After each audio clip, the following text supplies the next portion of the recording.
All right, before we go any further, working even more extensively with some of the graphics in Publisher, you need to understand undo and redo, a couple of functions that will save you a lot of time and a lot of worry. If you've done a number of actions in a publication and you realize that none of it's working out, you don't have to recreate what you had originally. You can undo one or many actions, and then if you need to redo them, you can also do that, something I like to call undoing the undo.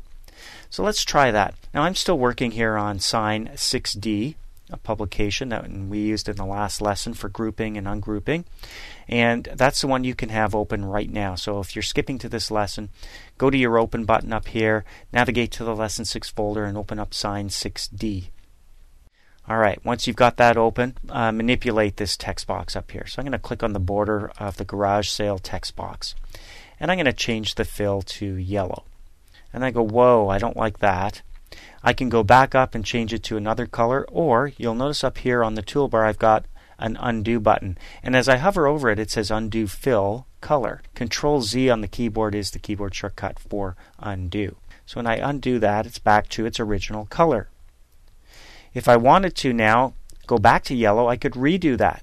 Redo fill color sets it back to where it was. Notice the redo button's not available anymore because that was the last action I performed. Now each of these buttons has its own drop down. We'll undo that so it's back to blue. And let's do some multiple changes here. I'm going to highlight Garage Sale, and I'm going to change that font to Broadway.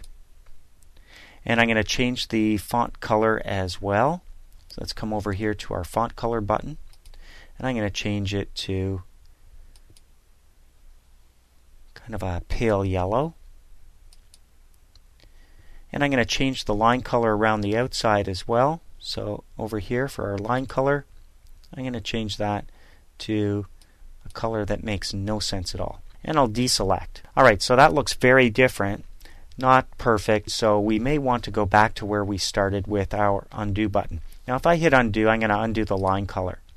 Next undo is going to undo the formatting of the text. The next undo is going to undo the font change. So I could keep clicking like that, but I'm going to redo each of those.